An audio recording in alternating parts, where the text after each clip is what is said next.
Algeria International, you will not miss a single major political or economic event. Radio Algeria International, our voice in the world.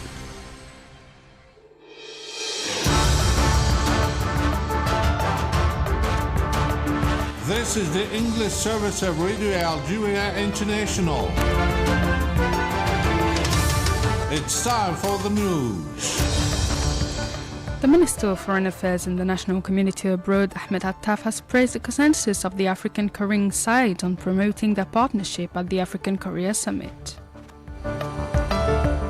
40 Palestinians have been killed, which makes the death toll rise to about 36,500 since the beginning of the Israeli aggression in Gaza on October 7th.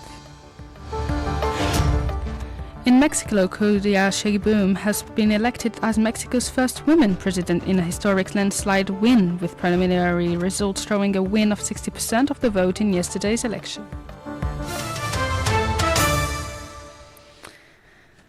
Those were the major headlines. Now the full news edition. Good afternoon. Mr. Abdelmajid Tebboune, President of the Republic, Supreme Commander of the Armed Forces and Minister of National Defense, has chaired a meeting of the Council of Ministers which dealt with presentations related to financing emerging enterprises, measures and arrangements taken to reduce transit time through ports for imported goods, the following up of the progress of the digitization process, and following up on the INGES project seawater desalination plant in Tamda Ugmun, Tizi Ouzou. Asia Bukar has more details in this report. The President instructed the High Commissioner for Digitization to set up a consultancy firm specialized in monitoring the implementation of the project as part of the data center project, which is at an advanced stage. He also charged the government to create a detailed approach for new port management strategy to be submitted to the Council of Ministers as soon as possible. President Tebboune hailed the policy pursued in the sector of startups, adding that the state will continue to support young people who represent the new generation of entrepreneurs and who rely on scientific technologies and processes. Regarding the establishment of seawater desalination plant in Tamda Ugmun, Tizi Ouzou, the Council of Ministers approved the project of seawater desalination plant in the region. The President of the Republic ordered the government to draw up a comprehensive strategy covering all the stages involved in exporting Algerian products, notably in view of the increase in the number of active companies in the field. He instructed the Ministers of Finance, Industry and Trade to carry out a new scientific and economic study on the feasibility and effectiveness of exporting certain Algerian products,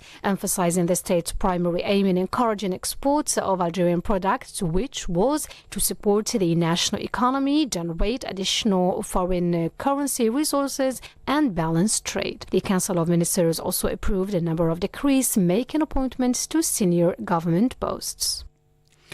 Army General Said Changreha, Chief of Staff of the National People's Army, presided a national meeting entitled National Defense to Confront Wars Against the Mines in the presence of senior state officials. In a speech given at the opening of the meeting's proceedings, the Army General highlighted the importance of the theme of the meeting, that is organized in the midst of a complex geopolitical context that currently characterizes the world. The Minister of Foreign Affairs and the National Community Abroad, Mr. Ahmed Attaf, has praised the consensus of the African and Korean sides on promoting their partnership at the Africa-Korea Summit. In a speech delivered at the preparatory ministerial meeting of the Africa-Korea Summit scheduled for Tuesday and Wednesday, welcomed the initiatives put forward by South Korea to share her expertise for the benefit of the African Free Trade Area. We welcome the initiatives put forward by the Brotherly Republic of Korea with the aim of sharing her experiences and expertise for the complete implementation of the Africa Free Trade Area, mobilizing the required financing for the continental projects, reinforcing digital capacities for the youth and boosting South Korean investments in Africa, in addition to increasing development aid destined to African countries. We also welcome the reference document, which contains the 7 fields based on which South Korea intends to structure its interaction and cooperation with Africa. All these initiatives represent, in our opinion, steps on the right path, and we strongly support these steps.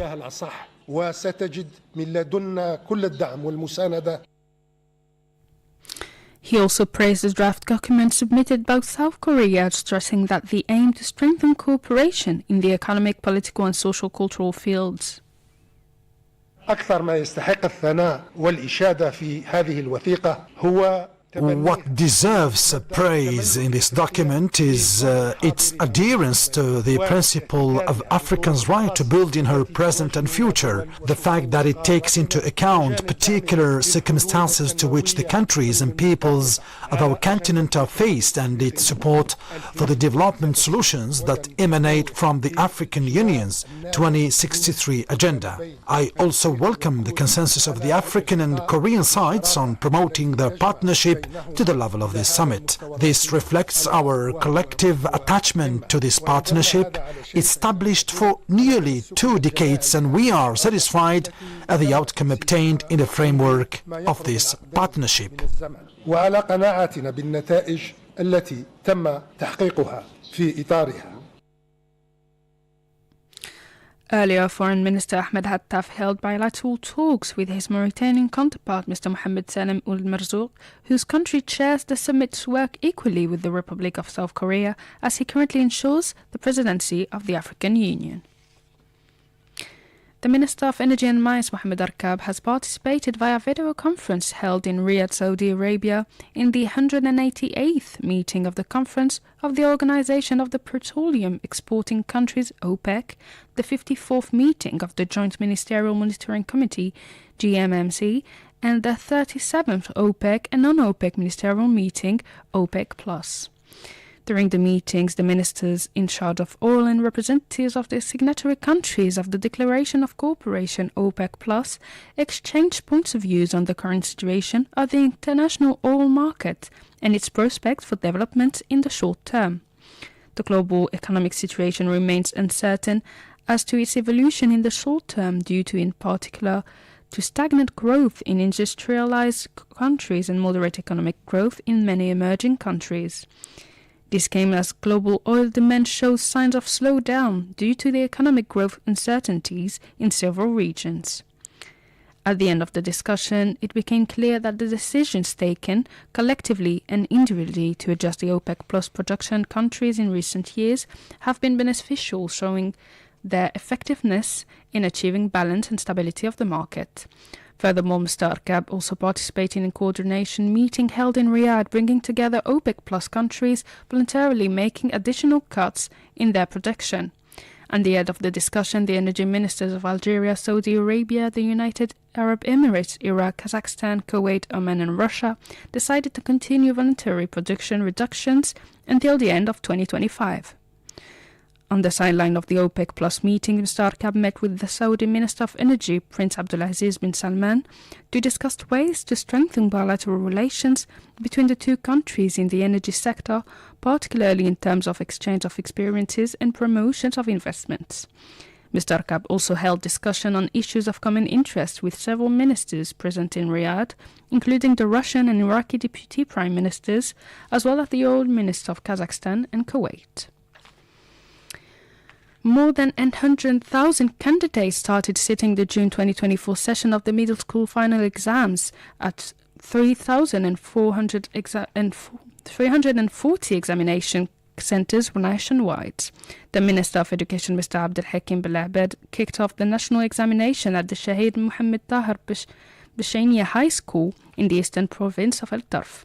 Candidates will steal the exams for 3 days in the hope of joining the secondary education system.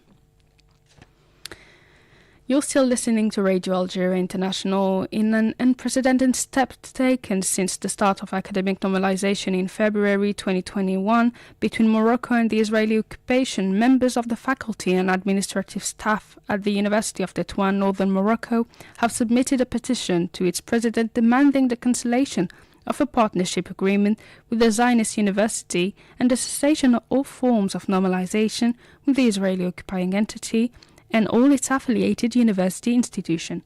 More details in this report by Majid Mila.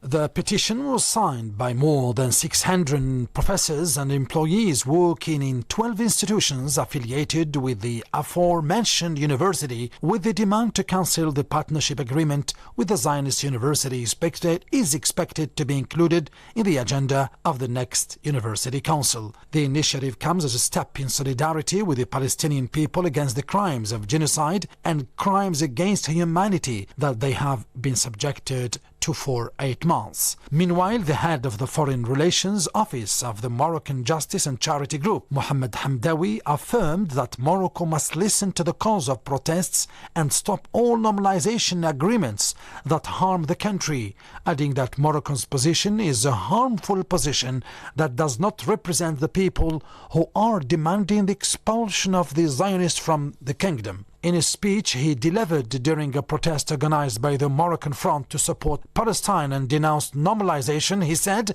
when protesters take the streets for Palestine and against the massacres in Gaza, they are also denouncing normalization with the Zionist entity. 36,479 people were killed and 82,700 others were wounded since the beginning of the Israeli occupation aggression on Gaza since October 7th. The Israeli occupation forces committed 4 massacres against families in the Gaza Strip over the past 24 hours, killing 40 Palestinians and leaving 150 others injured.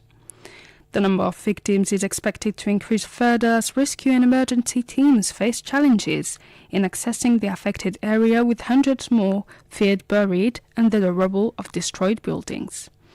Meanwhile, in Geneva, more than 20 independent UN experts called for the recognition of the State of Palestine, urging states that have not yet done so to follow the example of Spain, Ireland and Norway, which have already taken this step.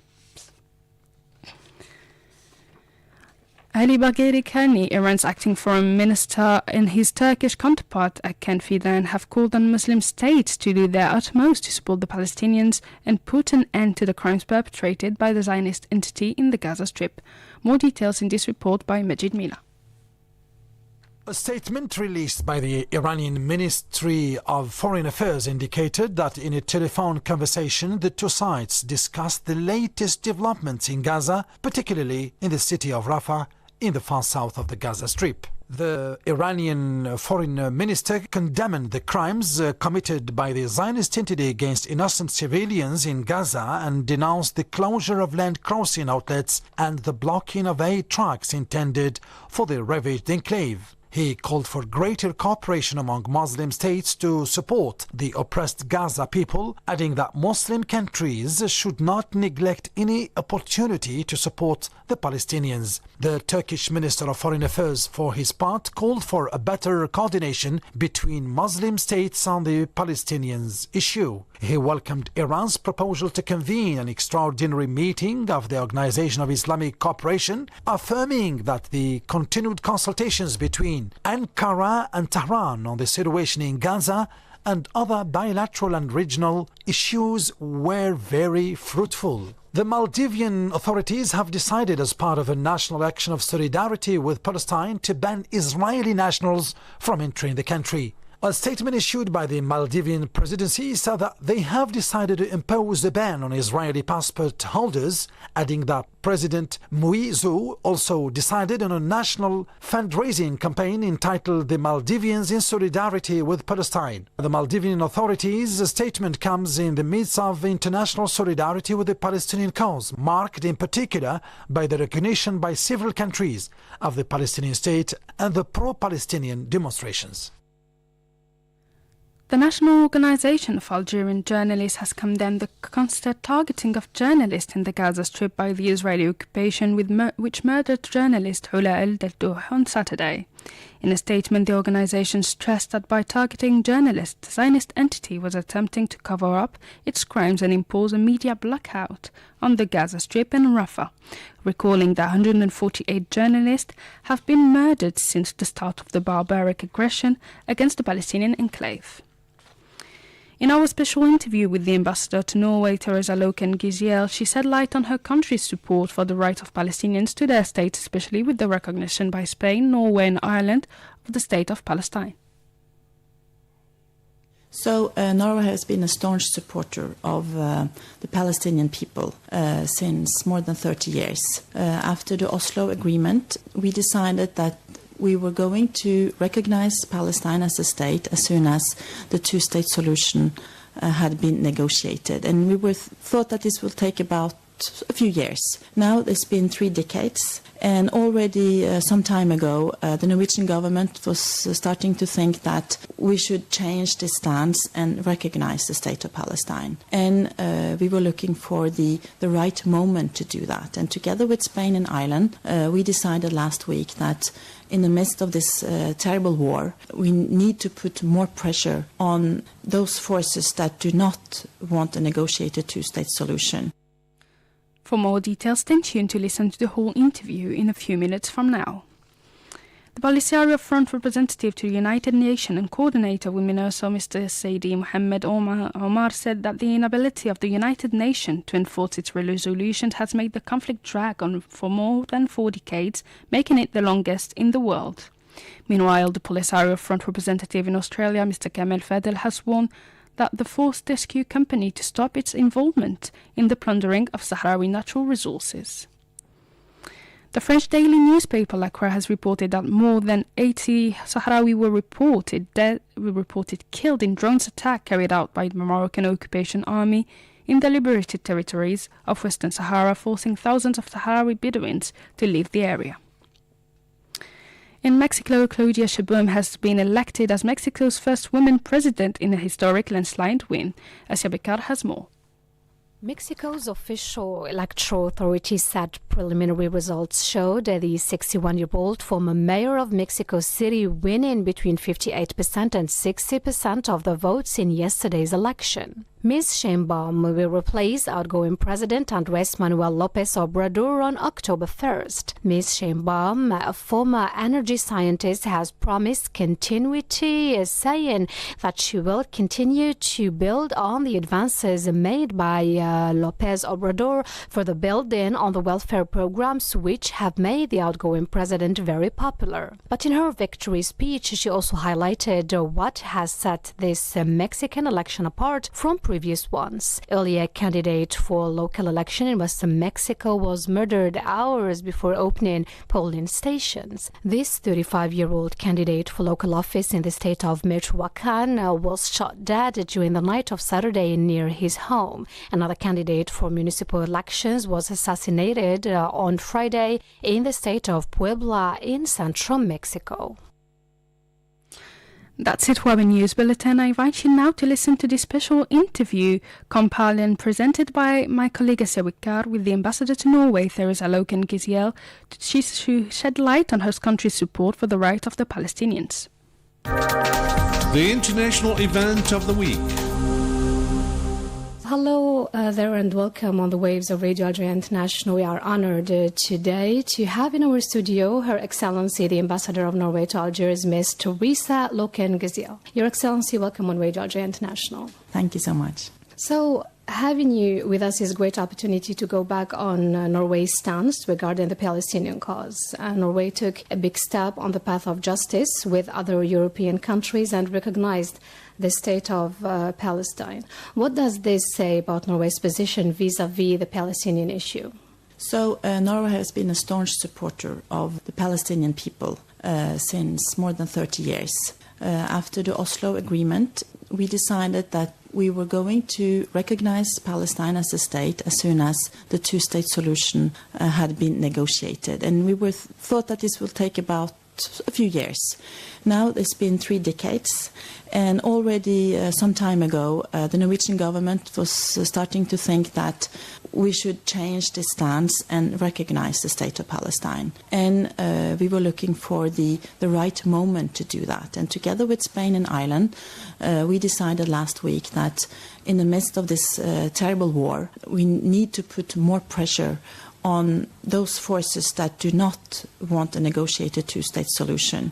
We want to support the moderate forces on Israeli side and on Palestinian side. So recognizing now was against all those that use violence and it was in favor of moderate forces. And we also hope that with this recognition now, we can inspire other European countries to do the same thing, so that all the countries in the world can recognize Palestine as a state, which is based on international law and rulings, and also resolutions from the UN. We also wanted to give the Palestinian people a voice on international level. The catastrophe, the unspeakable sufferance that they are living through in Gaza, but also on the West Bank, it's not acceptable. It has to stop. We also believe that the work that Algeria is doing now within the Security Council to have a strong resolution on ceasefire, on humanitarian access, will help to stop the war, and then we have to look at after the war. And the Arab peace plan, the vision for peace in the Middle East put forward by Arab countries, we believe that this is the best option. And in order to achieve that, many countries in the world have recognized Israel as a state. Now we need to recognize Palestine as a state, and this is the basis also to have peace in the Middle East based on this Arab initiative. Well, since you said that Norway wants other European countries to follow suit, what is preventing them from doing so? I cannot answer on behalf of other countries and other governments. I think there has been a lot of thinking in the European capitals on how to best support two-state solution, how to best solve what we call the Palestinian question, because we all realize that continuing the way we have done over the past few years, it's not going to bring peace and security neither to Israel nor to Palestine or to the region. It's also hampering a good cooperation on the international level. So it's totally overdue to find a solution, and recognizing Palestine as a state is a puzzle. It's a piece of this puzzle to achieve peace in the Middle East. Great. So you spoke about the ongoing Israeli aggression in Gaza and the recent atrocities in Rafah, where displaced civilians were hit in previously declared safe zones. Also, in addition to the double standards that have never been more flagrant, how frustrating it is for the world to see flagrant violations of all kinds of rights in the 21st century without being able to intervene. Yes, we hear that this perception of double standards, and the Norwegian government has also in international press explained why we believe that we are not upholding double standards. Norway has been very clear that the UN Charter needs to be respected, that the international law and international humanitarian law needs to be respected. If one planned to have short-term gains by not complying with international law, complying with UN resolutions, one put at danger the whole international system and the way we know the relationship between states. So to us it's extremely important that the same rule applies to everybody, that similar cases are treated in a similar way. And this is also why Norway was very clear when the Gaza issue was discussed at the International Court of Justice. Mm-hmm. The International Court of Justice is the court of justice that applies for all members of the United Nations. So to us this is an extremely important institution, and we believe that the rulings and the orders from that court must be respected by everybody. Mm-hmm. We have seen, the whole world have seen this wave of pro-Palestine protests and the support that the international community is giving to the Palestinian cause. How important is this in serving the Palestinian issue? Yes, there has been civil society supporting the Palestinian state and Palestinians all over the world. This is, of course, very important also to put political pressure in order to find a solution to achieve ceasefire and access for humanitarian support. So being allowed to express support both to Palestine but also to Israel people, we believe that is important. Yeah, this is a way to express political opinions, and it has, of course, influenced the Norwegian government and probably also in other countries. Well, now let's talk about Algeria-Norway cooperation. The two countries have agreed on cooperating in several fields of endeavor, notably lately sports and higher education. How would you describe cooperation between Algeria and Norway, and what are the main fields of this cooperation? So although we don't share any borders, Norway is quite far north in Europe, and Algeria is a Mediterranean country, an African country. We have very excellent bilateral relations. We share values when it comes to the international order, the respect for the UN Charter, and we also share a long history. Many Nordic, Norwegian and Algerian historians are working on especially the period in the 18th century when there were some skirmishes and disputes and also some violence, and they needed to have a peace treaty that was signed in 1746 between the Norway, Denmark and the Regency in Algiers.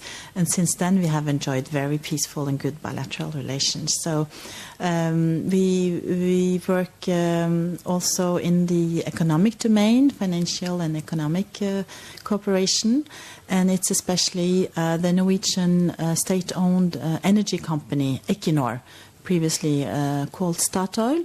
The company has been in Algeria for 20 years now, and they are working very well with Sonatrach on two gas production sites in Salah and in Amenas. And we were very happy to see how seriously and well Algeria stepped up the production to help out the energy crisis in Europe just after COVID and when the Russian gas was banned from European energy market. Algeria is the second larger supplier of natural gas to Europe after Norway.